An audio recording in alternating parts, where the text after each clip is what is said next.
Setelah itu ada yang dinamanya doa, disebut dengan semone. Ya, jadi ucapan ada 18 ucapannya. Ini untuk kita mengenal proses liturginya. Kemudian baru mereka membaca Taurat. Ya, baru mereka membaca Taurat. Setelah itu baru pembacaan kitab para nabi. Ya, pembacaan kitab para nabi. Lalu kemudian akan ada pengucapan berkat. Ibadah selesai. Ibadah selesai. Nah, pindahnya adalah yang harus diingat adalah pembacaan semua itu dilakukan oleh awam. Kecuali ketika mereka membacakan minyan itu dibaca 13 tahun ke atas, jadi umur itu baru boleh mulai membaca. Ya. Jadi 13 tahun membaca. 13 tahun membaca. Kita nggak punya remaja, kita nggak punya pemuda. Padahal mereka 13 tahun yang baca. Ya, jadi kenapa kita butuh anak-anak muda supaya mereka juga giat. Nah, perubahan praktik ibadah dalam kehidupan gereja. Pertama, praktek ibadah gereja kemudian melanjutkan pola ibadah Yahudi, ada penyesuaian-penyesuaian yang terjadi, ya. Ada penyesuaian-penyesuaian yang terjadi, lalu kemudian perubahan susunan-susunan yang terjadi sehingga nanti kita akan menemukan hal-hal seperti demikian. Nah, kalau kita lihat dari sisi sebelah, leksionari Yahudi itu ada Sedarim, Taurat. Jadi kalau lektor maju, kemudian ada Mazmur, ditutup dengan Haftarot, itu kitab para nabi. Yang kita sekarang tuh Perjanjian Lama, Mazmur, Surat Rasuli, Injil. Nah, pola semacam ini menempatkan Injil sebagai bacaan yang termulia. Itu untuk membedakan kita dengan mereka karena mereka nggak baca Injil, ya, yang mulia. Dan karena dia itu sesuatu yang kuat, maka Injil dibacakan oleh klerus. Klerus itu rohaniawan. Rohaniawan itu ya pendeta, makanya tidak heran kalau Injil pendeta yang baca. Gitu.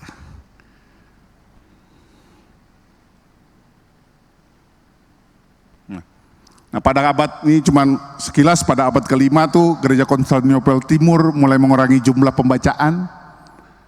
Jadi Alkitab menjadi dua, Perjanjian Lama tidak lagi dibaca, yang diikuti oleh gereja Roma Barat. Ya, jadi dulu ada baca, tidak ada baca, dihilangkan. Pengurangan ini lebih kepada khotbah lebih banyak, gitu. Kemudian dia berpindah, kesadaran pembacaan Alkitab secara utuh diawali dalam Konsili Vatikan II. Keputusan kembali membaca Alkitab dalam pola lama berdasarkan pemahaman harta kitab suci harus dibuka lebih luas. Maka kemudian dia dibacakan kembali. Setelah itu baru muncul kesadaran gereja, kumpul gereja Katolik, mulai merumuskan satu leksionari bersama, lalu kita mulai dengan leksionari. Ya. Bagaimana dengan GKI? Tadi rumusan cerita sejarah. GKI sendiri pada persidangan ke-14 Majelis Sinode GKI pada bulan November 2005 memutuskan bacaan leksionari menjadi pola ibadah kita. Maka kita leksionari. Dulu kita cuma baca, nggak ada leksionari. Apa bacaannya itu dibaca di khotbah, sekarang sudah leksionari. Itu diputuskan di GKI, itu diputuskan. Ada. Ya, jadi pilihan pembacaan leksionari harus didasarkan pada keyakinan. Jadi itu ditulis. Kenapa itu terjadi? Dilandaskan pada apa yang ditulis oleh Yesaya. Nah, kalau baca Yesayanya itu begini. Sebab seperti hujan dan salju turun dari langit dan tidak kembali ke situ, melainkan mengairi bumi, membuatnya subur dan menumbuhkan tumbuh-tumbuhan, memberikan benih kepada penabur dan roti kepada orang yang mau makan, demikianlah firmanku yang keluar dari mulutku. Ia tidak akan kembali kepadaku dengan sia-sia, tetapi ia akan melaksanakan apa yang kukehendaki dan akan berhasil dalam apa yang kusuruhkan kepadanya.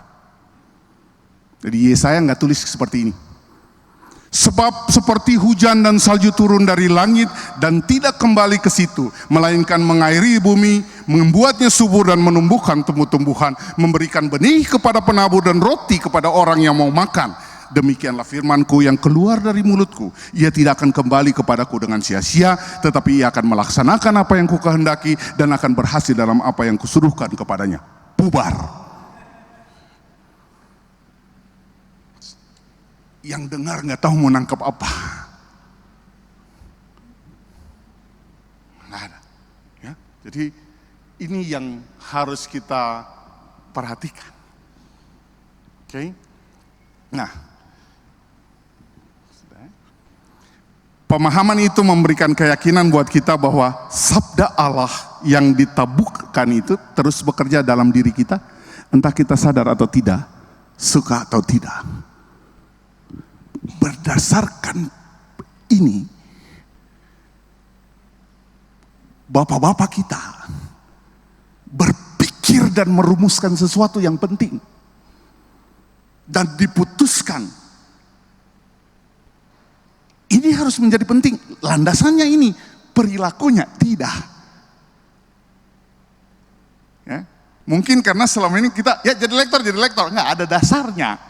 Kalau mengerti dasarnya, kita tahu harus ngapain. Karena kalau tidak tahu, ya kayak tadi, aduh bentar. Nanti baca Google, kelewat kata, lompat. Nah, pola ibadah Ordo GKI. Yang kita tahu, pertama ada pembuka. Di dalam pembuka itu ada berhimpun, fotum dan salam, kata pembuka, doa pengakuan dosa, berita anugerah. Itu ada tuh.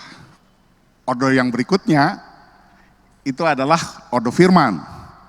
Di dalamnya pasti ada doa aplikasi, ada pembacaan Alkitab, ada khotbah, ada pengakuan iman, ada doa syafaat.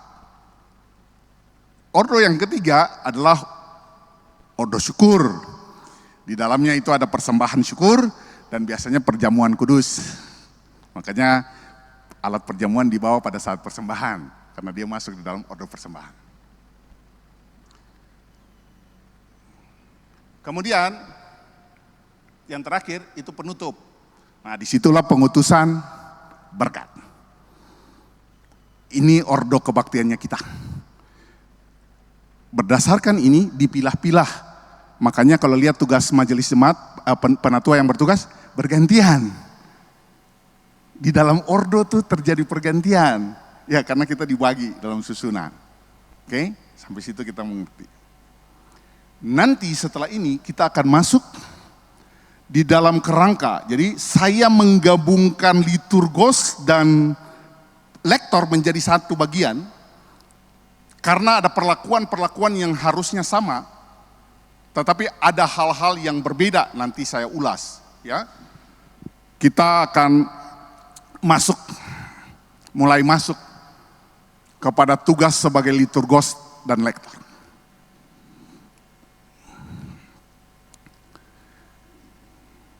Liturgos dan lektor atau pembaca adalah petugas ibadah yang bertugas membaca liturgi dan Alkitab.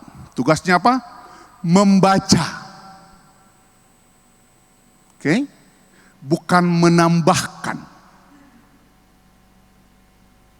Oke? Bukan mengurangi. Ya. Jadi kalau di tulisan liturgi tidak ada saudara-saudara yang dikasih, jangan nambah-nambah saudara-saudara yang dikasih. Kalau di situ tidak tertulis jemaat yang dikasihi Tuhan, jangan coba-coba. Jemaat yang dikasihi Tuhan mohon berdiri, nggak ada. Kalau dia tidak tertulis, jangan dibaca. Tugas kita membaca. Kalau mau rubah, jadi tim liturgi, ubah dia bersama, lalu dia jadi liturgi. Tapi jangan, Kenapa? Karena liturgi yang sudah dibuat itu bukan asal-asalan, itu pergumulan. Orang membuat liturgi nggak sembarangan, menyusun tatanya dengan baik, pilihan katanya diambil supaya kesenambungan dari yang tadi jemaat berhimpun sampai kepada berkat menjadi satu tarian yang tidak terputuskan. Jemaat mendapatkan sesuatu ketika dia pulang. Maka jangan nambah-nambah, jangan ngurang-ngurangi. Itu syarat utama pembaca. Oke, tugas kita hanya membaca. Ya, ingat itu selalu Bapak Ibu dalam tugas kita. Panggung ini bukan tempat show up. Kita lagi tidak menunjukkan siapa kita di depan. Bukan. Allah. Bukan pribadi. Kadang-kadang orang berlama-lama di depan. Ada yang mau cepat, menjadi tidak baik. Tapi ada yang mau lama. Ya, sehingga kadang-kadang kita temuin ketika doa-doa persembahan adalah setengah doa syafaat. Doa syafaat sudah berdoa, hilang lagi. Terima kasih atas firman yang sudah kita dengar. Enggak, ini doa persembahan. Jangan lari kemana-mana, misalnya gitu. Ini harus kita pahami supaya liturgi itu indah sekali. Kalau pas, kalau ditambah-tambah, dia menjadi kacau. Kalau nambahnya lancar, nambahnya mikir, selesai. Lupa satu kata, selesai, berantakan. Jemaat yang tadinya lagi dengar enak, salah, kenapa tuh? Tadi lagi ibadah, jadi kritik orang, salah, kenapa? Hati-hati. Gitu. Jangan nambah jadi kurang. Lagi baca Alkitab, nambah satu kata, jemaat berubah. Nggak ada katakan, kenapa nambah? Orang lagi baca Alkitab, distract langsung. Ibadah jadi kacau. Padahal kita lagi keteraturan di dalam liturgi. Ya. Nah.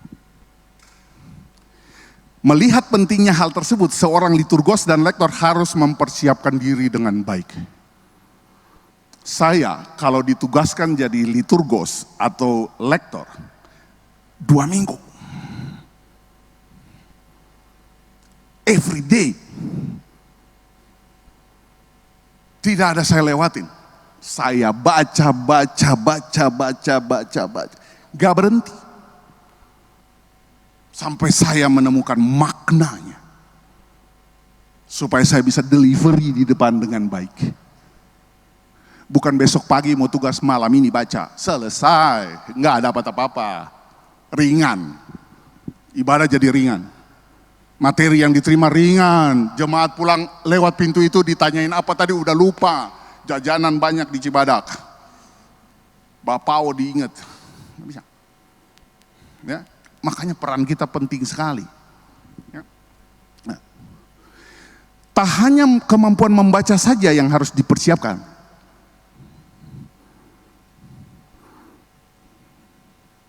Tetapi penampilan pun perlu dipikirkan terkait dengan perannya yang tidak kecil. Gelang satu aja. Jangan 2 yang jalan kring krang. Oke. Baju yang biasa saja.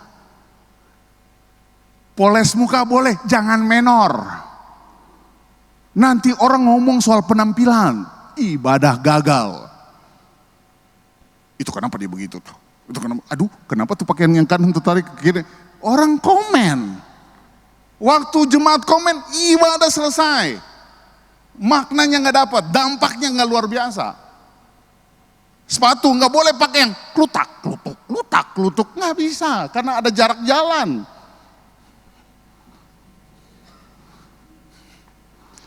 Tak tok. Nggak bisa. Itu penting. Ya, jadi bukan hanya soal baca, soal berpakaian, soal pakai sepatu, soal melangkah dari titik itu, duduk di sana. Saya tadi sudah coba ini. Nanti saya latihkan bagaimana duduk yang benar jadi lektor di depan. Liturgos duduk yang benar di depan. Jangan lupa.